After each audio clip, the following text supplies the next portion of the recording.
ይሰማል? አው ይሰማል። አይሰማም? ስራ ላይ ነሽ እንዴ? እኔ እናት አይ ድንገት ስለገባሁ ሆርቼ ነው ትንሽ። እሺ አይዞሽ ተረጋጊ። ጋይስ የምታዩኝ ሰዎች በሙሉ 2200 ሰዎች አንድ ቻሌንጅ ልስጣችሁ።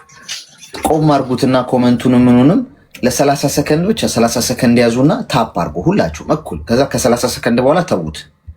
ለ30 ሰከንድ ብቻ ሁላችሁም እኩል አድርጉ። ምን እንታዘዝ?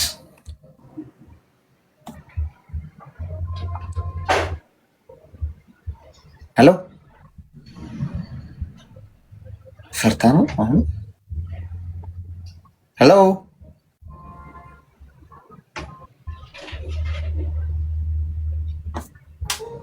ሄሎ ጥላን ስራ እየሰራች ነው መሰለኝ ጋይስ። እንግዳማ አሁን እሷ ቤት እንግዳ ከሄደ በቃ ቁጭ አድርገው እንግዳው እሷ ስራ የምትሰራ ነው የሚመስለው። ሄሎ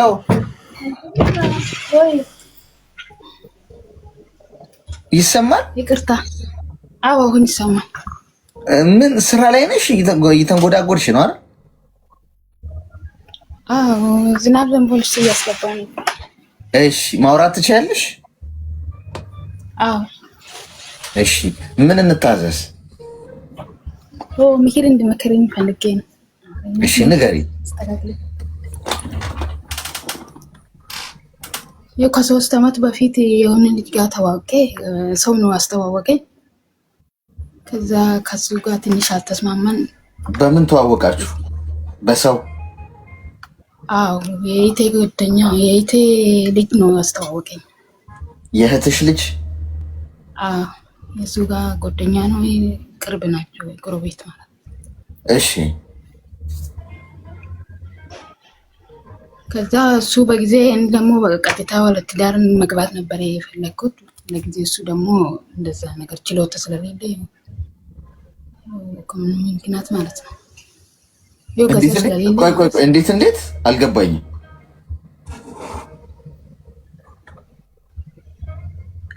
እኔ እንትን ማለት አልፈልግም። ያኔ እንደዚህ በጓደኝነት ምናምን መቆየት አልፈልግም። ቀጥታ ወደ ትዳር እንጂ ማለት የፈለኩት። እሺ ደግሞ እንደዛ ማለት አይችልም። ስላልፈለገ ሳይሆን እንትን ስለሌለው ማለት ነው። ምን ስለሌለው? እሱ የሚፈልገው እንደዛ ያው ገንዘብ ስለሌለ ነው። እሱ የሚፈልገው ምንድን ነው? እሱ ትንሽ ጠብቅኝና ከዛ እሱ የሚፈልገው መጀመሪያ ላይ የጠየቀኝ እንደዚህ አንድ ላይ እንሆናለን። ከዛ በኋላ አንቺም ትሰራለሽ እኔም እሰራለሁ። ከዛ አንድ ላይ እንሆናለን። ዝም ብሎ በኋላ ላይ እንጠይቃለን አለኝ። ምን እንጠይቃለን? ለቤተሰብ በኋላ ከዛ በኋላ አንድ ላይ ከኖርን በኋላ ነው ለቤተሰብ የምንነግረው ነው አለኝ። እኔ ደግሞ እንደዛ አልፈልግም። የምፈልገው በመጀመሪያም ለቤተሰብ ሸማግሌ ልኬ ቀጥታ ከነሱ ከቤተሰቤ ነው የምትወስደኝ እንጂ እንደዚህ አልፈልግም አልኩት። እሺ እንደዛ ማድረግ ስላልቻለ ትንሽ ጠብቀኝ፣ በቃ እንደዛ ካልሽ ትንሽ ጊዜ ስጭኝ አለኝ እና እንሰራበት ትንሽ ገንዘብ ስጠኝና እንሰራበታለሁ አለኝ። እሺ ብዬ ተስማምተን ትንሽ ገንዘብ ሰጠሁት። ብዙም አይደለም፣ ያው የምናውቀው በአካል ነው። ያኔ ስንት ሰጠሽ? በአካል ስለሆነ ብዙ አይደለም፣ 30,000 ብዙ አይደለም። ብዙ አይደለም። ብዙ የሚሆነው ስንት ሲሆን ነው? እናት 30 ሚሊዮን ሲሆን ነው ብዙ የሚሆነው። ብዙ ዜሮዎች ሲበዙ ይቀሉባቸዋል። እንዲህ ቁጥሮቹ አልገባኝም። እሺ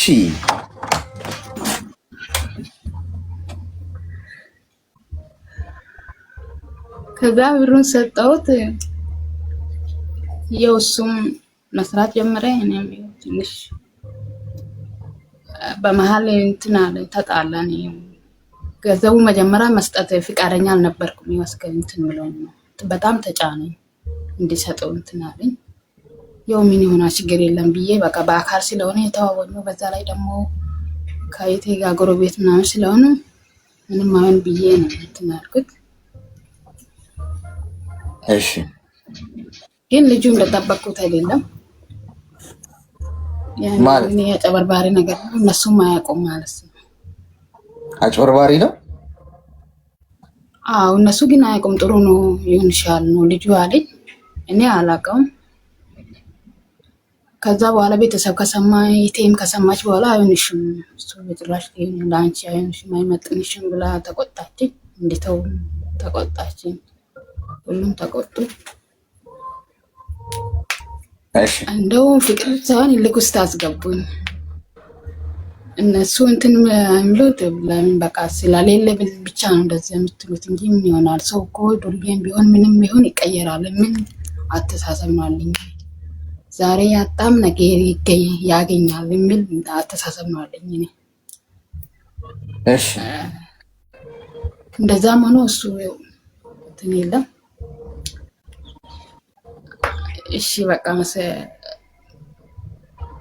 ያው ኦሬዲ ብሩን ሰጥቻለሁ ትቻለሁ።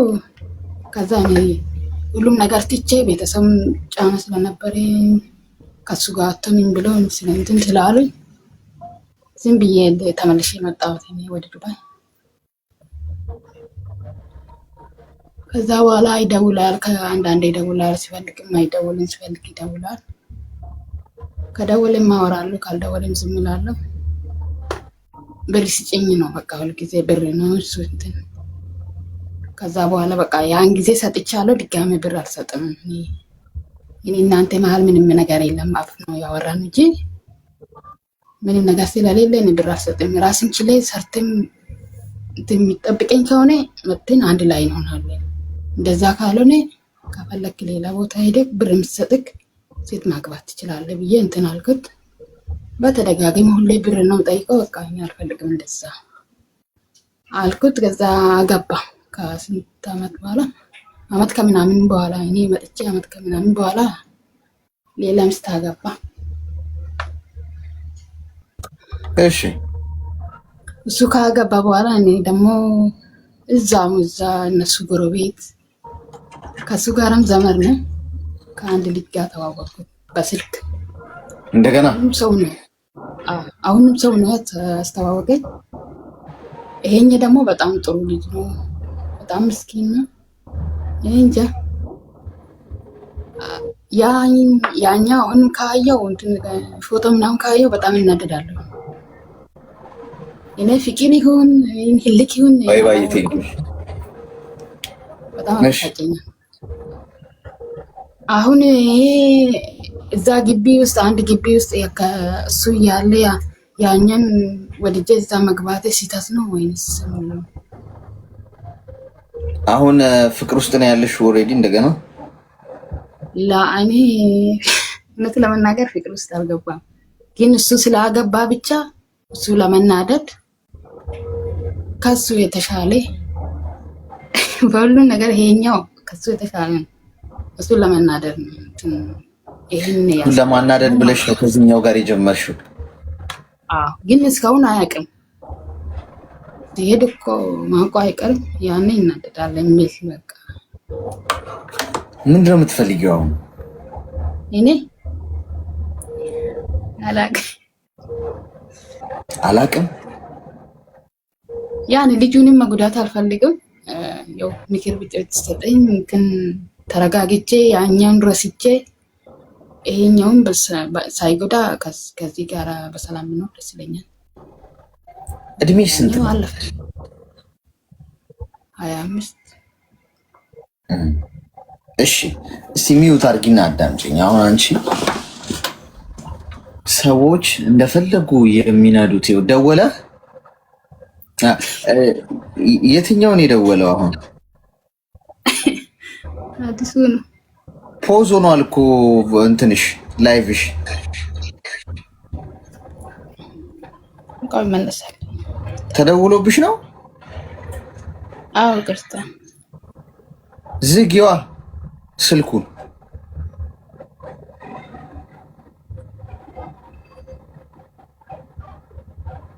እኔ በማይሆን ነገር ነው ቢዚ የሆናችሁት።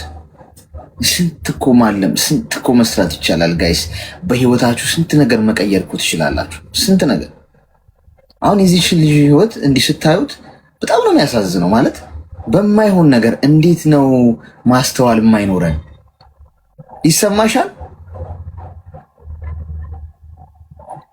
ሰርጀሪ ክፍል ሆኜ አትሳሙኝ። መቀስ ሚላጭ መርፌ ይዘን እየቀደድን ማስክ አድርገን ኪሲንግ ምናምን ጌም ላይ ምናምን ነው። ጌም ላይ በደንብ እንሳሰማለን፣ ችግር የለው። እዚህ ኪሲንግ አደርጋለሁ ብለህ አሁን እዚህ ጋር መቀስ ልረሳ እችላለሁ። አሁን ሆዷ ውስጥ እየሰፋው ነው ያለሁት። ይሰማል? አዎ ይሰማል። ሚዩት አድርጊ እና በደንብ አዳምጪ።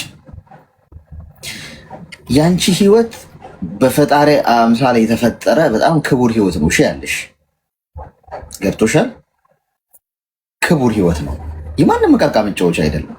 በተከበርሽ ቁጥር ራስሽን ባከበርሽው ቁጥር አመሰግናለሁ። ራስሽን ባከበርሽው ቁጥር ሰዎችም ላንቺ ያላቸውን ዋጋ ይጨምሩታል። አንቺ ሰው አስተዋወቀሽ፣ ሰው አስተዋውቆሽ 30 ሺህ ብር ነው የሰጠው ትኛለሽ። እኔነት 30 ሺህ ብር አለም 30 ብር የሚሰጥሽ የለም እኮ በዚህ ሰዓት 30 ብር የሚሰጥሽ የለም። የብሩን ዋጋ አቀለላችሁት። ለዛ ነው እንዴት እንደምታገኙት አታውቁም ወይ? እያስታወስን እንጂ ጎበዝ መከራ ተበልቶ እኮ ነው የሚገኘው። 30 ሺህ ብርና ትንሽ ብር ነች አልሽኝ። 30 ሺህ ብርን ያቀለልሽ 30 ሚሊዮን ብር ቢኖርሽ ለዛም ያው ነው እህቴ እመኝ ያው ነው። ስለዚህ የምትሰሪውን ነገር ዋጋ ስጪው፣ ቫልዩ ስጪው። ሁለተኛ ነገር ሰዎች ነይ ብለው ሲያስተዋውቁሽ ከሊንቶ አውቂው ሲሉሽ ለአንቺ ያዝነው አይደለም፣ ቆዳሽን ሊገፉልሽ ነው። ተባብረው አንድ ላይ ና ከሊትን ተዋወቃት ጥሩ ሰው ናት ስላሉ ልተዋወቅ አልችልም እንዴ? እኔ እኮ ሰው ነኝ እኮ የራሴ አይምሮ ያለው ሰው ነኝ። በሰው አልነዳም። በሰው መመራት የለባቸው ሰዎች እንዴት ይሾፍሩናል? እሺ ያ አለፈ፣ ሰውየው ሄደ፣ የራሱን ህይወት ጀመረ፣ አገባ። እሱን ለማናደድ ብለሽ ስህተት በስህተት ጨለማ እኮ በጨለማ አይጣፋም አይደል? ጨለማ ውስጥ ብርሃን ነው የምታበሪው፣ ባትሪ ነው የምታበሪው። በጨለማ ውስጥ ሌላ ስህተት ውስጥ ገባሽ። ሰው አበሳጨኝ ብላችሁ ራሳችሁ ላይ ጋዛር ከፍክፋችሁ ራሳችሁን ታቃጥላላችሁ እንዴ? ያ እንደ ማለት እኮ ነው። አንቺ አሁን ያ ሰው ሄደ ጥሎሽ፣ የወደድሽው ሰው ካደሽ፣ እሰራለታለሁ አስቀናዋለሁ፣ ሌላ ህይወቱ ስትገቢ ራስሽን እያነደድሽ አንድ ሌላ ሰው ትጎጃለሽ። የሰው ህይወት ነው የምታበላሽው። አትወጁ፣ ልታናጂው ነው፣ ያኛውን ልታናጂው ነው ወደዚህ የመጣሽው። ስለዚህ ህሊና የሚባል ነገር አለ። ገብቶሻል? ነገ የዘራሽውን ነው የምታስጂው። ሰው የዘራውን ያጭዳል። ስለዚህ መመለስ አለብሽ። አሁን ካለሽበት ከዚህ ሰውዬ ህይወት ውጪ።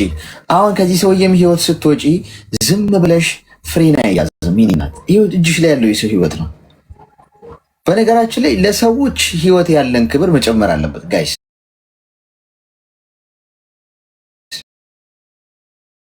2200ዎቹም ሰዎች ያለኝ ክብር ተመሳሳይ ነው።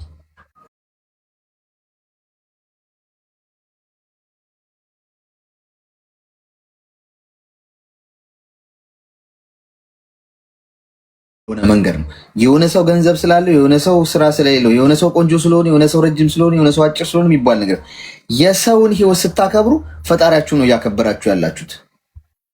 እኔ አሁን እናንተን በማክበሬ ሽልማት ኖሮ ሳይሆን እግዚአብሔርን ሪስፔክት ማድረግ ከፈለግኩኝ እዚህ ጋር አጠገብ ያሉት ሰዎች ነው ሪስፔክት ማድረግ ላይ። ምክንያቱም ሁላችሁም የሱ ስሪት ናችሁ። እናንተም ባከበርኩ ቁጥር ማን ነው ማከብረው? የሰራችሁ አይፎን ስልክ ኖሮሽ አይፎን ስልክሽም በወደድሽው ባከበርሽው በተንከባከብሽው ቁጥር ማንን ነው እያከበርሽ ያለሽ? ያመረተው ካምፓኒ እኮ ይለያል፣ ብቃት አለው እያልሽ ነው። ስለዚህ የተሰራውን ነገር ሳታከብሩ ፈጣሪን አከብራለሁ ወዳለሁ ብትሉ ውሸት ነው። የሰው ልጅ ህይወት ደግሞ ማክበር ማለት ልክ እንደዚህ ነው። አሁን አንቺ ይሄ ልጅ እጅሽ ላይ ነው ያለው፣ አፍቅሮሻል፣ አንቺ አታፈቅሪው። መጉዳት የለብኝም በቃ ብለሽ ማሰብ አለብሽ። ይሄ ትልቅ አንድ ይመተሽበታል፣ ግን ከዚህ በኋላ ተመለሽ። ስትመለሽ ቀስ በቀስ ነው መውጣት ያለብሽ ከዚህ ሰው ህይወት። ቀስ በቀስ ማውራት ቀንሺ። አሁን ዝም ብለሽ ሄደሽ ብሎ ወይ ምናምን ብለሽ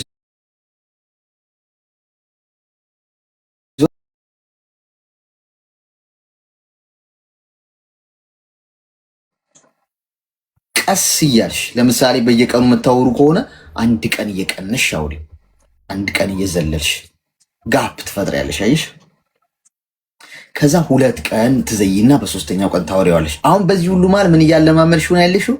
ርቀቱን መራራቁን እያለማመድሽው ነው። ከዛ ፋይናሊ እሱ ምን ትንጠባረራለች እንደውም በአናቷ ተተከላ ብሎ ራሱ ሊሄድ ይችላል ራሱ። ከዛ 3 ቀን እየዘለልሽ ማውራት፣ 4 ቀን እየዘለልሽ ቢዚ ሆኜ እኮ ነው በጣም ይቅርታሽ ምናምን እያልሽ ሳምንት እየቆየሽ ማውራት፣ ከምሰራበት ሰዎች ጋር ሌላ ቦታ ሊሄድ ነው ሩቅ ቦታ ስመለስ አወራለሁ እያልሽ 1 ሳምንት እየቆየሽ ማውራት። አሁን በዚህ ሁሉ ሂደት ውስጥ ልጁን ምንድነው ያላንቺ እንዲቆይ እድል እየሰጠሽ ነው። ያላንቺ መኖር እንዲችል፣ ያላንቺ ማሰብ እንዲችል። ፋይናሊ ስትታየው አይጎዳም። ለምን አለማምደሽዋል። መጀመሪያ ልምምድ ላይ ነበርሽ። በዚህ መንገድ ከህይወቱ ውጪ ድጋሚ ስተት አትስሪ። ሰዎች ጎዱንና ሌላን ሰው መጉዳት የለብንም። ገብቶሻል? በራስ ላይ እንዲደረግ የማትፈልገውን በሌላ ሰው ላይ ማድረግ የለብህም። ተግባባል?